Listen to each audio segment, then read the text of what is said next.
ইকরাহা ফিদ্দীন। ইসলাম গ্রহণ করার ক্ষেত্রে জোর করা যাবে না। ক্বাদ তাবায়্যানার রুশদু মিনাল গাই। হেদায়েত স্পষ্ট হয়ে গিয়েছে গুমরাহি থেকে, পথভ্রষ্টতা থেকে। কোনটা হেদায়েত কোনটা গুমরাহি এটা মানুষের কাছে স্পষ্ট। এই কথা আল্লাহ কেন বললেন? হেদায়েত মানুষের সামনে এখন স্পষ্ট, এখন যদি মানুষ গ্রহণ না করে এটা তার হতভাগা হওয়ার লক্ষণ। যদি সে গ্রহণ করে এটা তার সৌভাগ্য, সে একজন সৌভাগ্যবান, সে সৌভাগ্যবান হওয়ার লক্ষণ হবে যদি হেদায়েত গ্রহণ করে। জোর করে বলা যাবে না তুমি মুসলমান হতেই হবে। ফামান ইয়াকফুর বিত-তাগুতি ওয়া ইউমিন বিল্লাহ ফাকাদ ইসতামসাকা বিল উরওয়াতিল ওয়াসকা লা ইনফিসামা লাহা। হেদায়েত স্পষ্ট হয়ে যাওয়ার পরেও যারা তাগুতকে অস্বীকার করবে,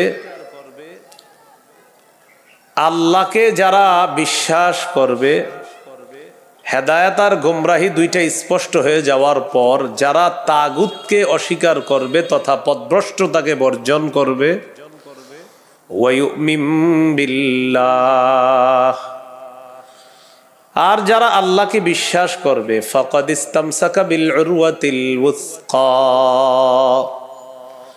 সে এমন এক মজবুত হাতলকে আঁকড়ে ধরলো, লা ইনফিসামা লাহা, যেই মজবুত হাতল কখনো ছুটে যাওয়ার সম্ভাবনা নাই। এমন এক মজবুত হাতল, যেই মজবুত হাতল তাকে জান্নাতে পৌঁছায় দিবে। এটা হলো তাওহীদ। বলেন এটা কি? তাওহীদ। তাগুত দ্বারা উদ্দেশ্য হলো যত সীমা লঙ্ঘনকারী আছে সবাই। আল্লাহ তাআলা বলেন, ফামান ইয়াকফুর বিত-তাগুতি ওয়া ইউমিন বিল্লাহ, যারা তাগুতকে অস্বীকার করবে আর আল্লাহকে বিশ্বাস করবে, ফাকাদ ইসতামসাকা বিল উরওয়াতিল ওয়াসকা লা ইনফিসামা লাহা, তারা এমন এক মজবুত হাতল আঁকড়ে ধরলো যেটা ছুটে যাওয়ার সম্ভাবনা নাই, বিচ্ছিন্ন হওয়ার সম্ভাবনা নাই। এই মজবুত হাতলের নাম হলো তাওহীদ, আল্লাহর একত্ববাদ স্বীকার করা। তাওহীদের মৌলিক 4টি শর্ত। প্রিয় ভাইয়েরা, কয় শর্ত? 1 নম্বর, আল্লাহ ছাড়া কোনো ইলাহ নাই এই বিশ্বাস নিয়ে মৃত্যুবরণ করা। 2 নম্বর, আল্লাহ ছাড়া কোনো ইলাহ নাই এই কথা মুখে বলবো, পাশাপাশি এই কথায় সামান্যতম সন্দেহ করা যাবে না। 3 নম্বর, আল্লাহ ছাড়া কোনো ইলাহ নাই মুখে বলার পাশাপাশি অন্তরে বিশ্বাস করা। 4 নম্বর, সবচাইতে বেশি আল্লাহকে ভালোবাসা। এই হলো তাওহীদের 4 শর্ত।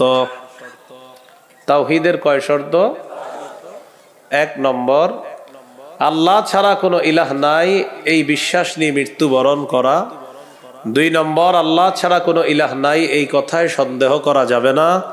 3 নম্বর, আল্লাহ ছাড়া কোনো ইলাহ নাই এটা মুখে বলা, অন্তরে বিশ্বাস করা। 4 নম্বর, আল্লাহকে সবচেয়ে বেশি ভালোবাসা। এই হলো তাওহীদের 4 শর্ত। বাইরের মাইকের আওয়াজ আবার বাড়াইছেন, ঠিক না? ওইটা কমান, এটাও কমান। আপনি পরে বাড়ান, আমার বয়ানটা একটু কমান না, সমস্যা কি? বুঝে না কিছু, মানে আমার এটা আপনার জন্য ভালো। আরো বুঝে না, এর কথা হলো ফাটাইতে হবো, বুঝতে হবো আমার মাইক এরকম এরকম। আমি তো বলছি না খারাপ, আমি বলছি খারাপ? আমি তো ভালোই বলছি। তো আমি বয়ান করতে আমি সামনে দাওয়াত দেন না, এত মাইক লাগাইলে। আমি তো বারবার মাহফিলে বলি, মাইক কম হবে ওই মাহফিলে দাওয়াত অটোমেটিক পাবেন, বেশি মাইক হবে আর দাওয়াত পাবেন না। সোজা হিসাব। আমার বয়ানে মাইক কম থাকতে হবে, এটা আমি আলাদা বিষয়। মাইক যত কম হবে, যদি আবেদন করেন যে হুজুর মাইক 2টা, তো দেখবেন আর দাওয়াত আগে দিব আপনাদের। মাইক বেশি লাগাবেন, আমার পাবেন না, সোজা হিসাব। মাইক কমাইতে হবে আমার বয়ানে কারো যেন কোনো ক্ষতি না হয়, মাথায় রাখবেন। তাওহীদের 4টা শর্ত।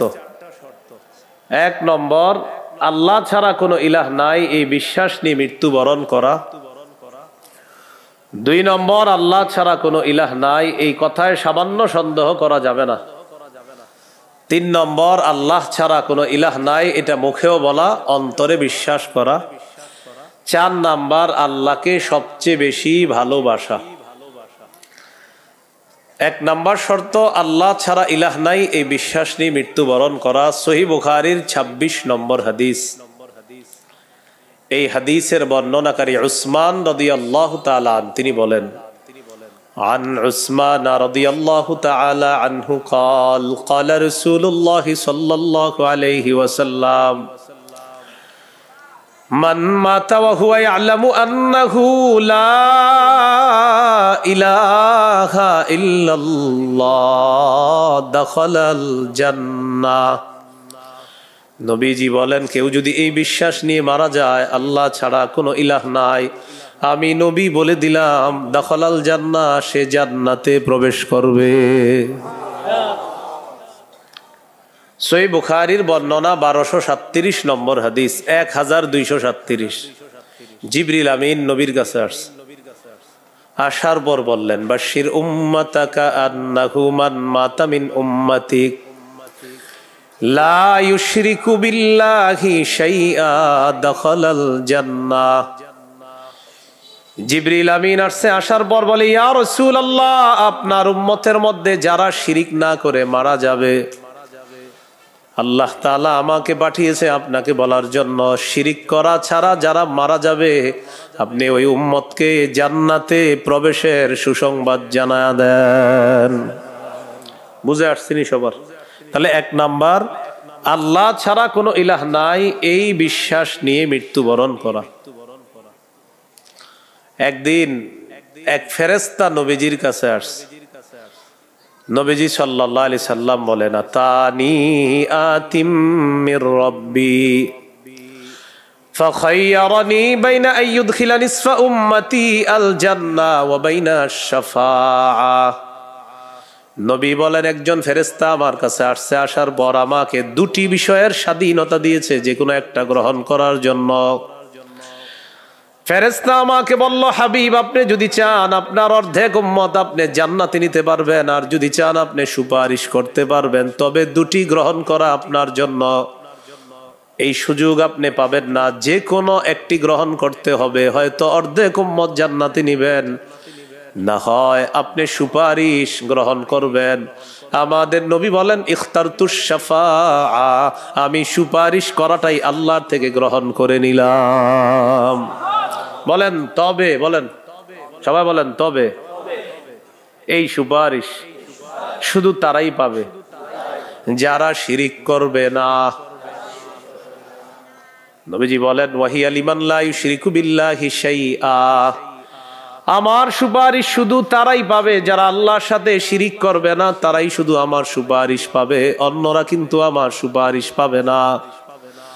সহিহ বুখারীর বর্ণনা 99 নম্বর হাদিসে আল্লাহ নবীর সাহাবী আবু হুরায়রা রাদিয়াল্লাহু তাআলা আন নবীকে প্রশ্ন করলেন, মান আসআদুন নাসি বিশাফাআতিকা ইয়াউমাল কিয়ামাতি ইয়া রাসূলুল্লাহ।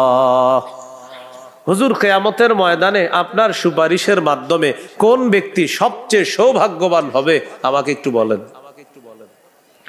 নবীজি বললেন, আবু হুরায়রা, আমি জানতাম তোমার আগে এই প্রশ্ন আমাকে কেউ করবে না। লিমা রাআইতু মিন হিরসিকা আলাল ইলম, ইলমের প্রতি তোমার যে আগ্রহ, বিদ্যার প্রতি তোমার যে আগ্রহ, আমি জানতাম তোমার আগে এই প্রশ্ন আমাকে কেউ করবে না, তুমি যে প্রশ্নটা করছো। তো যেহেতু তুমি প্রশ্নটা করেই ফেলছো, উত্তরটা নাও। আসাদুন নাসি বিশাফাআতি ইয়াউমাল কিয়ামাতি মান ক্বালা লা ইলাহা ইল্লাল্লাহ খালিসাম মিন কিবালি নাফসি।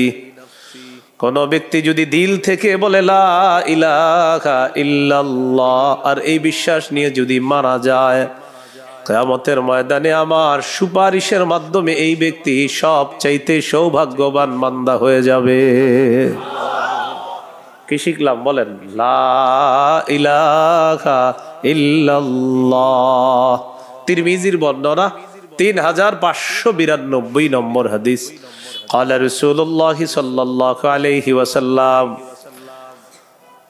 ما عبد قال لا إله إلا الله مخلصا قط إلا فتحت له أبواب السماء حتى تفزع إلى العرش নবীজি বলেন কোন বান্দা যদি একবার ইখলাসের সাথে লা ইলাহা ইল্লাল্লাহ পাঠ করে আল্লাহর আসমানের সবগুলা দরজা খুলে দেওয়া হয় তার লা ইলাহা ইল্লাল্লাহ যেন আরশ পর্যন্ত পৌঁছে যায়।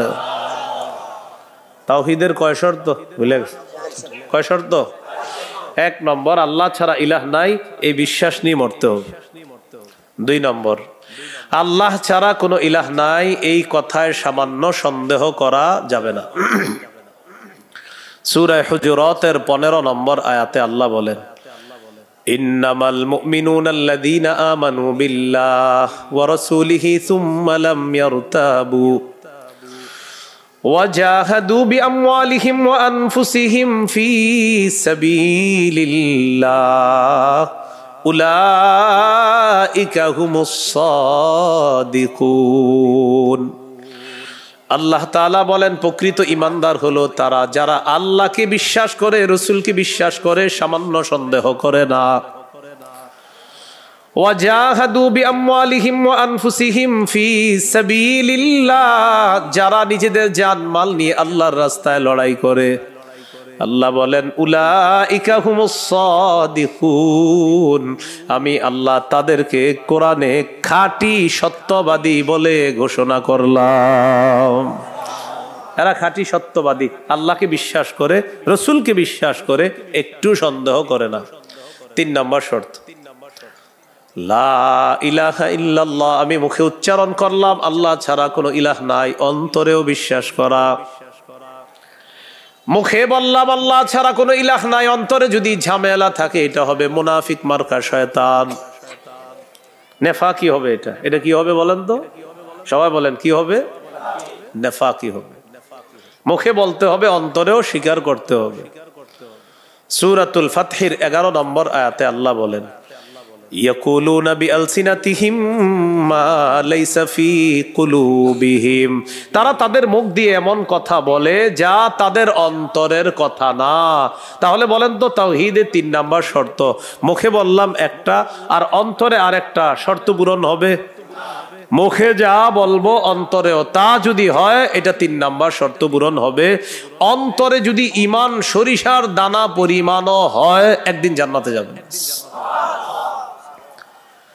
সহিহ বুখারীর 44 নম্বর হাদিস قال رسول الله صلى الله عليه وسلم يخرج من النار من قال لا إله إلا الله وفي قلبه وزن شعيرة من خير وفي قلبه وزن برة من خير وفي قلبه وزن ذرة من خير নবীজি বলেন কার অন্তরের মধ্যে যদি গম পরিমাণ, জব পরিমাণ, সরিষার দানা পরিমাণ ঈমান থাকে, গম পরিমাণ, জব পরিমাণ, সরিষার দানা পরিমাণ ঈমান, এই মানুষটা যদি বিভিন্ন অপরাধের কারণে জাহান্নামের সাজা ভোগ করতেও হয়, জাহান্নামের সাজা ভোগ করার পর আমি নবী বলে দিলাম একদিন জাহান্নাম থেকে বের হয়ে ওই সরিষা পরিমাণ ঈমানের কারণে আল্লাহর জান্নাতে প্রবেশ করবে।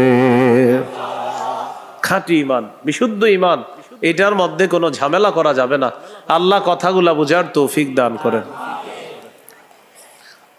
4 নাম্বার শর্ত সবচেয়ে বেশি আল্লাহকে ভালোবাসা। বলেন কাকে ভালোবাসা? সবাই আমার সাথে বলেন সাধারণত বলেন আমরা 8টি জিনিসকে বেশি ভালোবাসি। 8 জিনিসের প্রতি আমাদের মহাব্বত খুব বেশি। এই 8 জিনিসের চাইতেও আল্লাহকে, রসুলকে বেশি ভালোবাসতে হবে। কয় জিনিসের প্রতি টান আছে বেশি? 8 জিনিসের কথা আল্লাহ বলছে সূরা তাওবা 24 নম্বর আয়াত। আমি প্রথম আয়াতটা পড়ি, এরপর অনুবাদ করব, আমরা সবাই গণব।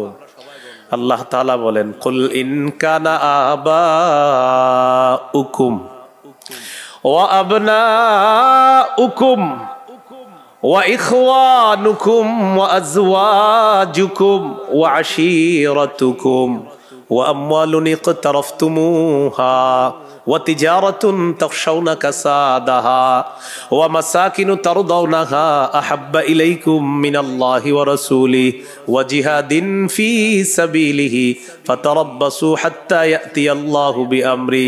কত? আল্লাহ তাআলা বলেন, ইন কানা আবাউকুম, যদি তোমাদের মা বাবা, ওয়া আবনাউকুম, যদি তোমাদের সন্তান, ওয়া ইখওয়ানুকুম, যদি তোমাদের ভাই বোন, ওয়া আজওয়াজুকুম, যদি তোমাদের বিবি, ওয়া আশীরাতুকুম, যদি তোমাদের পরিবার আত্মীয় স্বজন, ওয়া আমওয়ালুন ইখতারাফতুমুহা, যদি তোমাদের উপার্জিত সম্পদ, ওয়া তিজারাতুন তাখশাউনা কাসাদাহা, তোমাদের ব্যবসা, যেই ব্যবসায় লস হওয়ার টেনশনে থাকো, ওয়া মাসাকিনু তারদাউনাহা, যে বাসস্থান তোমরা অনেক ভালোবাসো, আহাব্বা ইলাইকুম মিনাল্লাহ ওয়া রাসূলিহি ওয়া জিহাদিন ফি সাবিলি। আল্লাহ তাআলা বলেন, এই 8টা জিনিস যদি আল্লাহ এবং তার রাসূল আর জিহাদের চাইতে তোমাদের কাছে বেশি প্রিয় হয়, ফাতারাব্বাসু, অপেক্ষা করো, হাত্তা ইয়াতিয়াল্লাহু বিআমরি, আল্লাহ তাআলা গজব নিয়ে আসার অপেক্ষা করো। বলি নাউজুবিল্লাহ। কি শিখলাম? এই 8 জিনিসের প্রতি আমাদের মহব্বত আছে বেশি। আল্লাহ বলেন, এইগুলা যদি আল্লাহর চেয়ে বেশি মহব্বতের হয়, নবীর চেয়ে বেশি মহব্বতের হয়, জিহাদের চেয়ে বেশি মহব্বতের হয়, তাহলে গজবের অপেক্ষা থাকো। তাহলে কি শিখলাম? এই 8 জিনিসের চাইতে আল্লাহকে বেশি ভালোবাসা, রসুলকে বেশি ভালোবাসতে হবে। আল্লাহ তৌফিক দান করেন। এখানে কয় জিনিসের ভালোবাসার কথা হলো? 8 জিনিসের ভালোবাসার কথা। এবার আমার সাথে বলেন, সাধারণত মৌলিকভাবে 2টা জিনিস আমাদেরকে আল্লাহর থেকে দূরে রাখে। 1, সম্পদ, 2, সন্তান। এই 2টা মৌলিকভাবে আমাদেরকে খালি আল্লাহর থেকে গাফেল করে দেয়। সূরা মুনাফিকুনের 9 নম্বর আয়াতে আল্লাহ বলেন, ইয়া আইয়ুহাল্লাযীনা আমানু লা তুলহিকুম আমওয়ালুকুম ওয়ালা আওলাদুকুম আন যিকরিল্লাহ। আল্লাহ তাআলা বলেন, হে ঈমানদারগণ, লা তুলহিকুম আমওয়ালুকুম ওয়ালা আওলাদুকুম, তোমাদের সম্পদ, তোমাদের সন্তান তোমাদেরকে যেন গাফেল করে না দেয়, আন যিকরিল্লাহ, আল্লাহর স্মরণ থেকে যেন গাফেল করে না দেয়। দোকানের শাটারটা লাগাইতেছেন, অর্ধেক শাটার আপনি নিছেন, মুয়াজ্জিন মসজিদের মধ্যে বলে, কদ কামাতিস সালাহ, কদ কামাতিস সালাহ, নামাজ দাঁড়ায় গেছে, নামাজ দাঁড়িয়ে গেছে। এই টাইমে কাস্টমার এসে কয় 10,000 টাকার সদায় লাগবে, টেনশনে পড়ে গেলেন, নামাজ 10,000, নামাজ 10,000, নামাজ 10,000, পুরাই টেনশনে আছেন। আল্লাহ তাআলা বলেন, সম্পদ যেন তোমাদেরকে আল্লাহর থেকে দূরে সরায় না দেয়। নামাজ দাঁড়িয়ে গেছে, আপনি শাটারও লাগাইতেছেন নামাজে যাওয়ার জন্য, আল্লাহ তাআলা বলেন, এই শোনো, সম্পদ যেন আল্লাহর থেকে দূরে সরায় না দেয়। কাস্টমার কয় 10,000, মুয়াজ্জিন কয় কদ কামাতিস সালাহ, টেনশনে পড়ে গেছেন, কি করুম? সূরা তাহার 132 নম্বর আয়াতে আল্লাহ বলেন, লা নাসআলুকা রিজকা নাহনু নারযুকুকা, নবী আপনার কাছে আমি রিজিক চাই না, আমি আপনারে রিজিক দেই। পরিবারকে নামাজের কথা বলেন, নিজে নামাজ পড়েন। নামাজের পর আল্লাহ তাআলা রিজিকের কথা কেন বললেন? কারণ রিজিকের টেনশনে মানুষ নামাজ থেকে দূরে থাকে। আল্লাহ বলেন, বান্দা তুমি নামাজে যাও, আমি তোমার থেকে রিজিক চাই না, আমি আল্লাহ তোমাকে রিজিক দিয়ে দেই। সম্পদ আল্লাহর থেকে দূরে রাখে। আর হলো সন্তান, সারাদিন কান্নাকাটি করে না, যেই জোহর নামাজে রওনা করবেন ওই টাইমে কয় আমি চিপস খাবো, সারাদিন কানবে না। যখন নামাজে যাবেন তখন এর দুনিয়ার যত কিছু আছে সব খাইতে মন চায়, ইবলিস এসে খোঁচায়, কয়টা কয়টা কয়টা কয়। আপনি তখন বুদ্ধি করে কি করবেন? ওইটারে প্যাম্পাস পরায়া মসজিদের এক কোনায় নিয়ে বসাই দিবেন, বসে থাকেন, বসে থাকেন, বুঝেন নাই? আর ইবলিস রে বলবেন, ইবলিস তুমি যেই ঝামেলাটা আমার সাথে ডেলি নামাজের সময় করো, এই ঝামেলা করে কাজ হবে না। কারণ নামাজের সময় তুই যতবার আমার সন্তানরে খোঁচাবি, ওরে ততবার কাঁধে করে মসজিদে নিয়ে যাবো। আপনারও নিয়ে যাবেন মসজিদে, নিয়ে পাশে বসায় রাখবেন, বুঝে থাকবেন। ইবলিস বুঝে ফেলবে না, এরে খোসায় লাভ না, এরে খোসাইলে দেখি সন্তানও নামাজি বানায় ফেলবে। সুবহানাল্লাহ। সম্পদ সন্তান আল্লাহর থেকে আমাদেরকে দূরে রাখে। প্রিয় ভাইয়েরা, এই দুই জিনিস যেন আমাদের মধ্যে এত মহব্বত গালেব না হয় যে এই দুই জিনিস এত পরিমাণ মহব্বত করতে গেলাম, আল্লাহকে ভুলে গেলাম, রসুলকে ভুলে গেলাম, আখেরাত ভুলে গেলাম, এমনটা যেন না হয়। সম্পদ ভালোবাসি, সন্তান ভালোবাসি, মা ভালোবাসি, বাবা ভালোবাসি ঠিক, কিন্তু এর চেয়ে বেশি ভালোবাসি আল্লাহকে। এই হলো আল্লাহকে সবচেয়ে, তাওহীদের কয় শর্ত? 4 নাম্বার। সবচেয়ে বেশি কাকে ভালোবাসা? আল্লাহকে, রসুলকে সবচেয়ে বেশি ভালোবাসা, আল্লাহকে এরপর রসুলকে সবচেয়ে বেশি ভালোবাসা। সহিহ বুখারীর বর্ণনা 16 নম্বর হাদিস। ক্বালা রাসূলুল্লাহ সাল্লাল্লাহু আলাইহি ওয়াসাল্লাম সালাসুন মান কুন্না ফীহি ওয়াজাদা হালাওয়াতাল ঈমান। নবীজি বলেন, 3টা বৈশিষ্ট্য যদি কারো মধ্যে থাকে, সে অন্তরের মধ্যে ঈমানের স্বাদ আস্বাদন করতে পারবে। 1 নাম্বার, ইয়াকুন আল্লাহু ওয়া রাসূলুহু আহাব্বা ইলাইহি মিম্মা সিওয়াহুমা। আল্লাহ, আল্লাহ রসুল ছাড়া যত কিছু আছে সবকিছুর চাইতে আল্লাহ আর তার নবীকে বেশি ভালোবাসা। 2 নাম্বার, ওয়া ইউহিব্বাল মারআ লা ইউহিব্বুহু ইল্লা লিল্লাহ। কোন মুসলমানকে শুধুমাত্র আল্লাহর জন্য ভালোবাসা। 3 নাম্বার, আইয়াকরাহা আইয়াউদা ফিল কুফরি কামা ইয়াকরাহু আইয়ুকযাফা ফিন্নার। আগুনের মধ্যে পুড়ে যাওয়া যেমন অপছন্দ, তেমনি ভাবে কুফরি করাটাও এমন অপছন্দ হওয়া। কোটি কোটি টাকা আপনার সামনে রাখা হলো আর বলা হলো আগুনে পুড়ে মারা যাও, আপনি তখন জবাব দিবেন, আপনার কি মাথা খারাপ? আগুনে পুড়ে যদি আমি মারা যাই, তুই কোটি টাকা দিয়ে আমি করবো কি? এবার আপনাকে বলা হলো কোটি কোটি টাকা দেওয়া হবে, তুমি কুফরি করো, আপনি জবাব দিবেন কোটি টাকার বিনিময়ে যেমন দুনিয়ার আগুনে পুড়তে চাই না, তেমনি ভাবে কোটি টাকার বিনিময়ে কুফরি করে জাহান্নামের আগুনেও পুড়তে চাই না।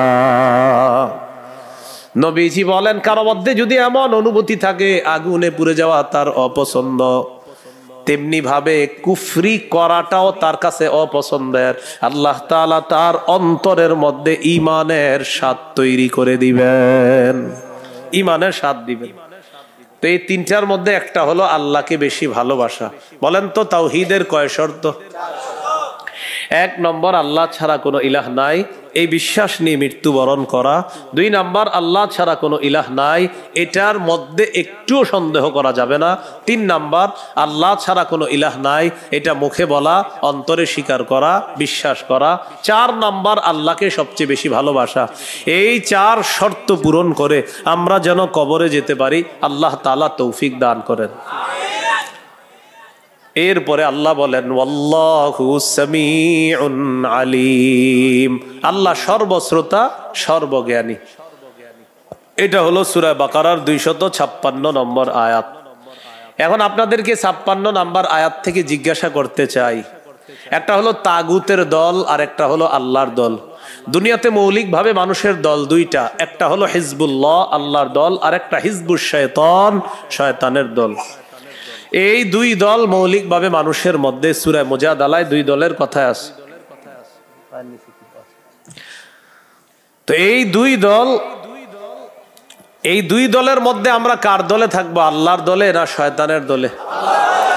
আল্লাহর দলে আমরা যারা থাকবো, আল্লাহ আমাদের অভিভাবক হয়ে যাবে। এই কথাটা আল্লাহ সূরা বাকারার 257 নম্বর আয়াতে বলতেছে। মন দিয়ে শুনেন কি বলে, আল্লাহু ওয়ালিয়ুল্লাযীনা আমানু, যারা ঈমানদার তাদের অভিভাবক আল্লাহ। সুবহানাল্লাহ। আপনারা মাঝে মাঝে এমনি দোয়া করতে পারেন না, আল্লাহ আপনি আমার অভিভাবক, আল্লাহ আপনি অভিভাবক। আল্লাহ সূরা বাকারা 257 নম্বর আয়াতে বলছেন, আপনি আমার অভিভাবক। আল্লাহ আমি তো সমস্যায় আছি, আমারে সমাধান করে দেন। এইভাবে বলতে হবে, আল্লাহ আপনি বলছেন আপনি আমার অভিভাবক, আল্লাহ আপনি আমার সমস্যা সমাধান করে দেন। এইভাবে আল্লাহকে বলতে হবে। আল্লাহু ওয়ালিয়ুল্লাযীনা আমানু, আল্লাহ বলেন যারা ঈমানদার তাদের অভিভাবক হলেন আল্লাহ। ইউখরিজুহুম মিনাজ যুলুমাতি ইলান নূর, আল্লাহ তাআলা অভিভাবক ঈমানদারদেরকে অন্ধকার থেকে বের করে আলোর দিকে আল্লাহ তাআলা নিয়ে যায়। ওয়াল্লাযীনা কাফারু আউলিয়াউহুমুত তাগুত, আর যারা কাফের তাদের অভিভাবক হলো শয়তান। বলেন তো ঈমানদারের অভিভাবক কে? কাফেরের অভিভাবক কে? উলাইকা আসহাবুন নারি হুম ফিহা খালিদুন। আল্লাহ বলেন যারা তাগুতের অনুসারী তারা চিরস্থায়ীভাবে জাহান্নামে থাকবে। বলি নাউজুবিল্লাহ। তাগুত বলা হয় যত সীমা লঙ্ঘনকারী আছে জালেম, সব তাগুত। এই তাগুত এটা পুরুষ হোক আর মহিলা হোক, এই তাগুত যারা এরা জালেম অথবা জালেমা, সব তাগুত। তবে কষ্টের বিষয় আর দুঃখের বিষয়, আমরা বারবার এক তাগুত ছেড়ে আরেক তাগুতকে ধরি। এক তাগুত ছেড়ে আরেক তাগুতকে কি করি? ধরি। কেন ধরি জানেন? বৃষ্টি থেকে বাঁচার জন্য ঝর্ণা নিচে আইসা দাঁড়ায় আর কি। কোথায় দাঁড়াই? বাঁচার জন্য কি থেকে কোথায় এসে দাঁড়াই? এক তাগুতকে ছেড়ে আরেক তাগুত ধরা, মানে বৃষ্টি থেকে বাঁচার জন্য ঝর্ণার নিচে এসে দাঁড়ায়। ভাই কি হয়েছে? ঘটনাকে ঝর্ণা নিচে কেন? আর বললেন না বাইরে বৃষ্টি, তো এনে কি? এই জন্য মনে রাখবেন, শত্রু এটা কখনো বন্ধু হবে না। এরে আপনি যতই মনে করেন বন্ধু, এই শত্রু সব সময় শত্রু। সূরা মাইদার 51 নম্বর আয়াতে আল্লাহ বলে দিয়েছেন, লা তাত্তাখিজুল ইয়াহুদা ওয়ান নাসারা আউলিয়া, ইহুদি খ্রিস্টানদেরকে অভিভাবক বানাও না। আরে তোমাদের অভিভাবক তো আমি আল্লাহ। ইহুদি খ্রিস্টানদেরকে কেন অভিভাবক বানাও? আফগানিস্তান আল্লাহরই অভিভাবক মানছে, আল্লাহ সফলতা দান করছে। কারা? বলে না কারা? 3 বছর আগে কেউ গনে না, এখন আফগানিস্তান কাউরে গনে না। 3 বছর আগে কেউ গনতে চায় নাই যে না এদের কি সমর্থন দেব। এখন আফগানিস্তান বলে কি টাইম নেই, টাইম নেই। আফগানিস্তানে বিরোধিতা যারা করছিল এরা এখন এর কাছে আসতে চায় যে প্রিয় আফগানিস্তান কেমন আছো? আফগানিস্তান কয় ভালো আছে কিন্তু টাইম নেই। সব ঠিক আছে তো টাইম নেই। কেন? আফগানিস্তান অভিভাবক বানাইছে আল্লাহকে, এমন ভাবে অভিভাবক বানাইছে চির শত্রুরা পালাতে বাধ্য হয়েছে। মুসলমানদের অভিভাবককে এত লজ্জা লাগে, আমরা বলি কি বুক ফুলায়, আমরা 90% মুসলমানের দেশ। তো এটা যখন বলি কাউকে, অন্য দেশের কেউ শুনলে সাথে সাথে বলবে মাশাআল্লাহ তোমরা 90% মুসলমান, তাহলে তো কোরআন হাদিস পরিপূর্ণভাবে এই দেশে চলে। কিন্তু দুঃখে বলতে পারি না ভাই, এই দেশে সবচেয়ে এটাই কম চলে। 90% মুসলমানের দেশ, এটা শুনলেই মানুষ মনে করবে এই দেশ কোরআন অনুযায়ী চলে, হাদিস অনুযায়ী চলে। বলেন মুমিনের অভিভাবককে? কাফেরের অভিভাবককে? তাহলে আমাদের অভিভাবককে? কাফেরদের অভিভাবককে? কাফেররে কি বন্ধু বানাবো? এই জন্য কাফের অভিভাবক বানানো যাবে না।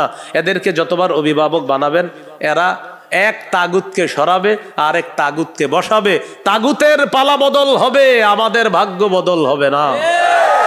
মনে রাখবেন কথাটা, বুঝে ঠিক কইতেছেন নি?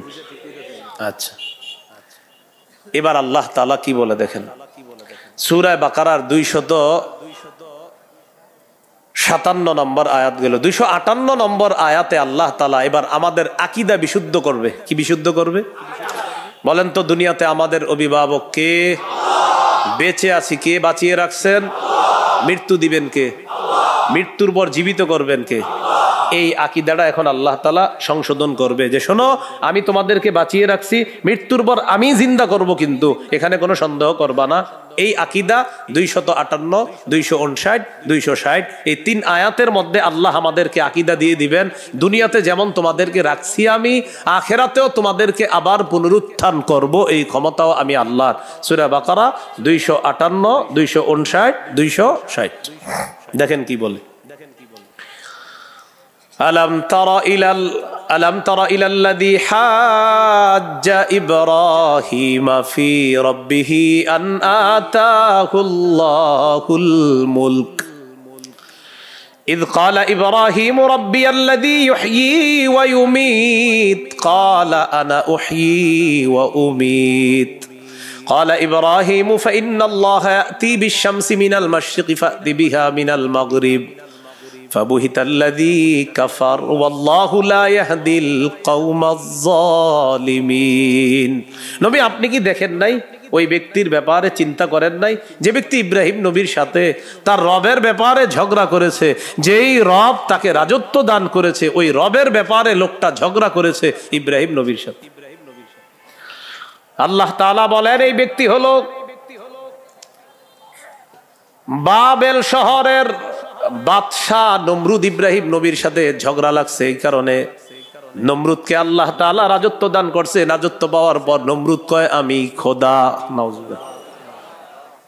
ইব্রাহিম নবী বললেন আমার রব রব্বি আল্লাযী ইহয়ী ওয়া ইউমীত, আমার রব হলেন তিনি যিনি জীবন দেয়, যিনি মৃত্যু দান করেন। নমরুদ পাল্টা জবাব দিয়ে বলে ক্বালা আনা উহয়ী ওয়া উমীত, আমিও তো জীবন দেই আমিও তো মৃত্যু দেই। নাউজুবিল্লাহ। হ্যাঁ, ইব্রাহিম নবী বললেন রব তিনি যিনি জীবন দেয় মৃত্যু দেয়। নমরুদ কথা আমিও তো জীবন দিই মৃত্যু দিই।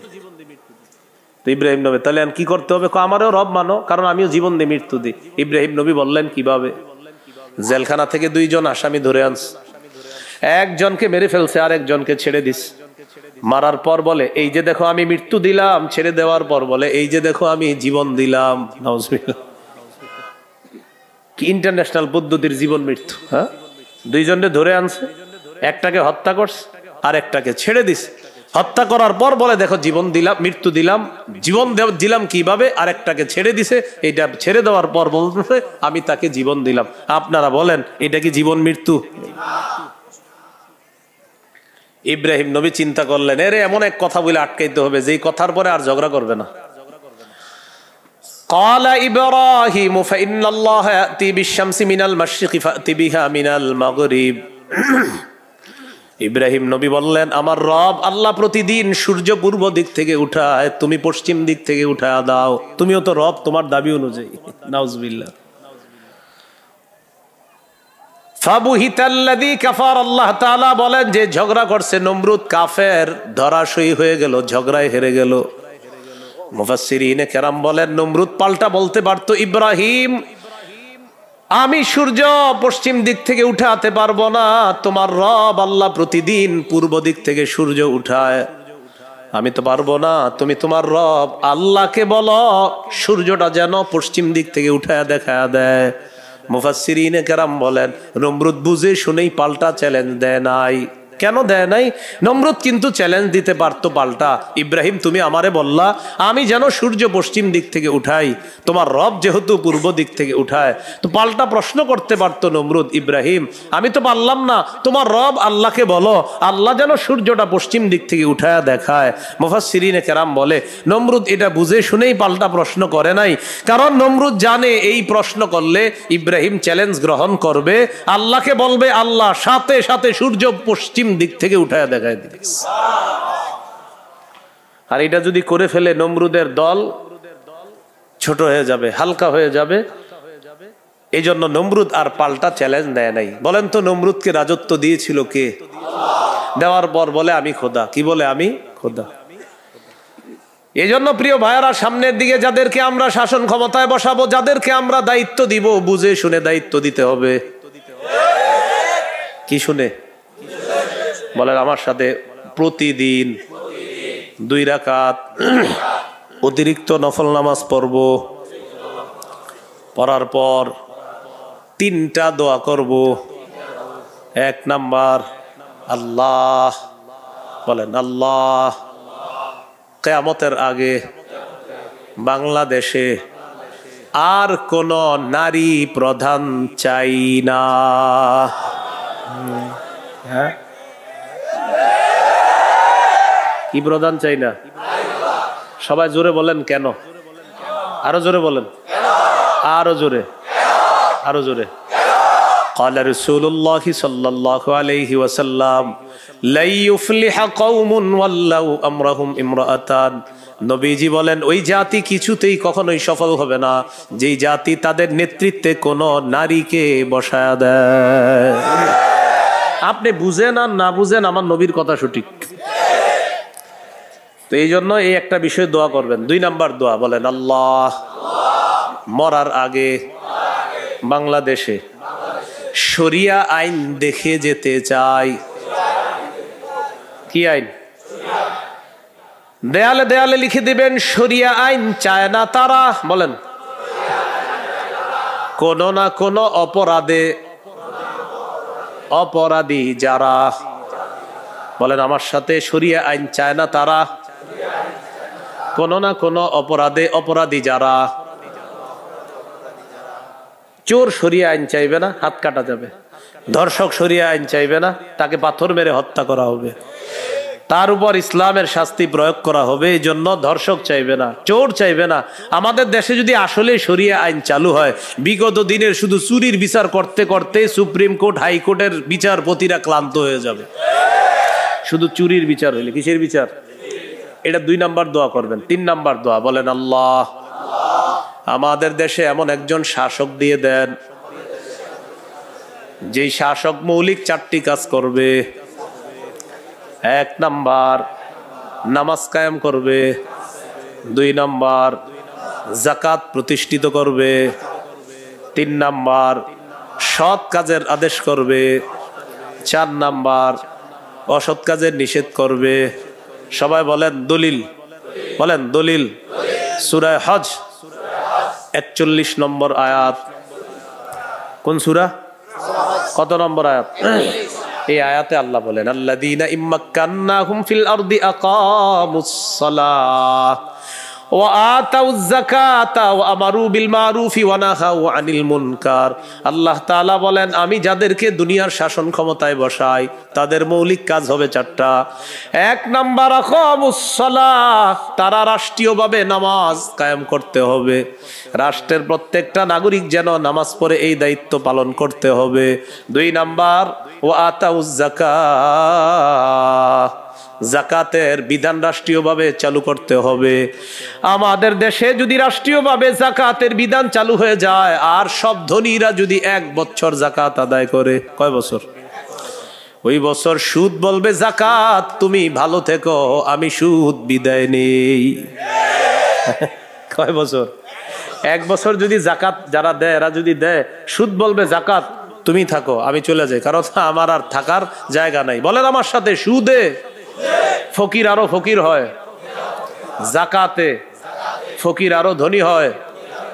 দলিল ইবনে মাজাহ 2279 নম্বর হাদিস।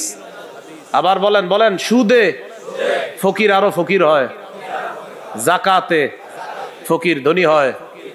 বলেন আমাদের এই রাষ্ট্র সুদ ভিত্তিক হওয়ার কারণে এখন আমরা সবাই মোটামুটি ভিক্ষুক। কারণ আমাদের প্রত্যেকের মাথা পিছু 1,07,000 টাকা ঋণ। তো আপনি কোথায় ধনী? সুদের শেষ পরিণতি ভিক্ষা।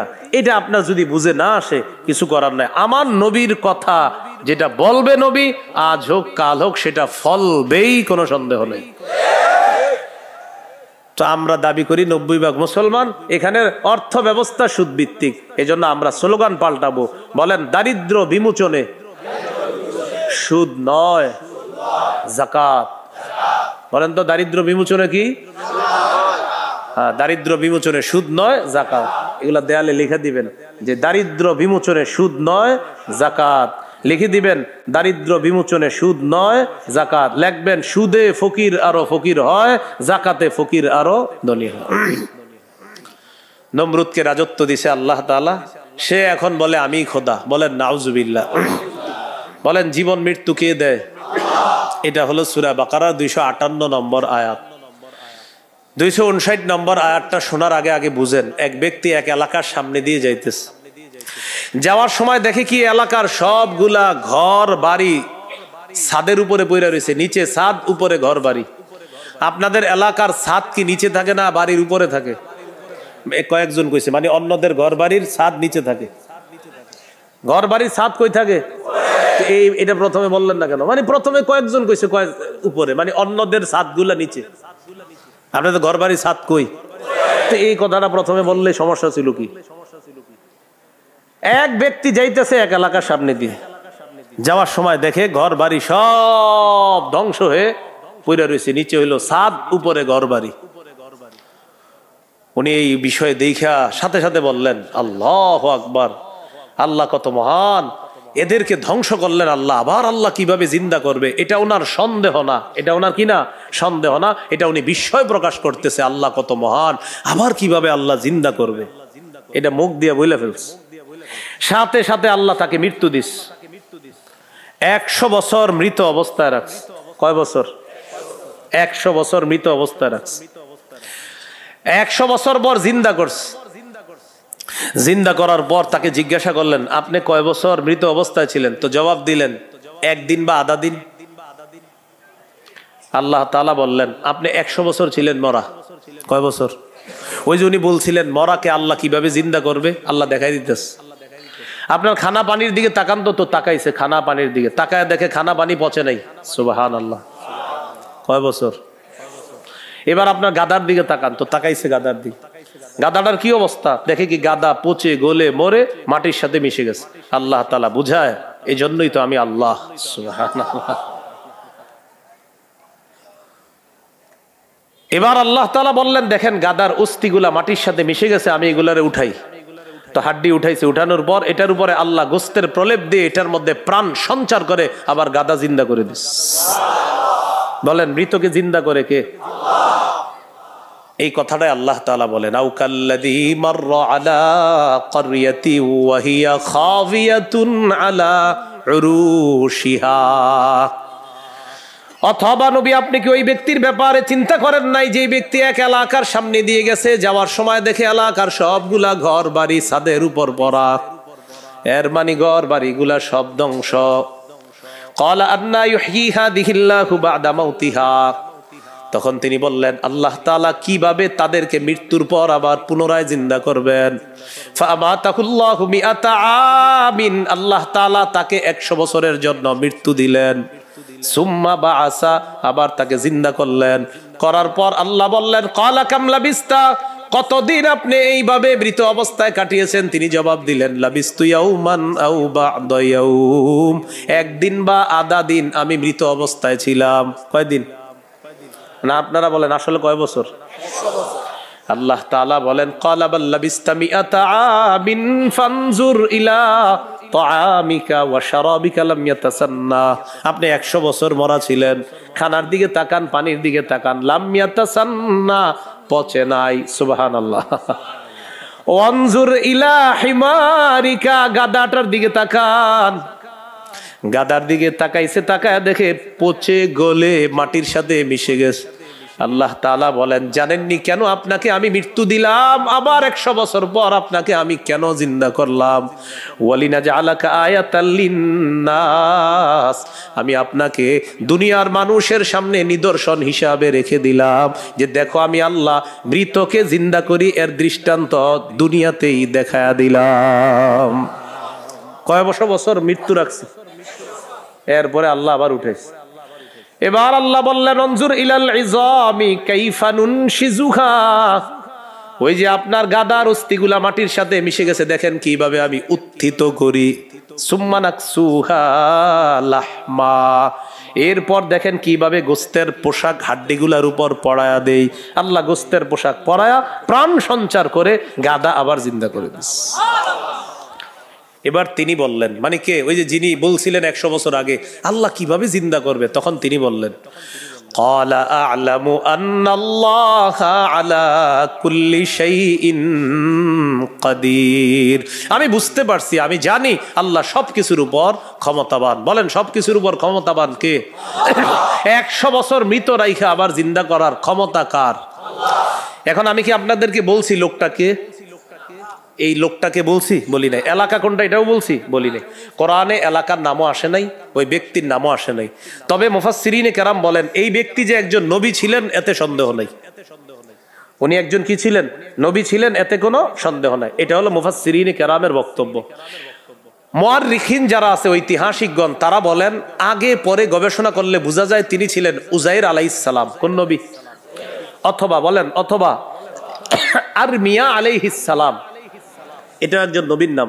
তাহলে ওই জনপদের সামনে দিয়ে যিনি গিয়েছেন তিনি একজন নবী ছিলেন, এই ব্যাপারটা স্পষ্ট।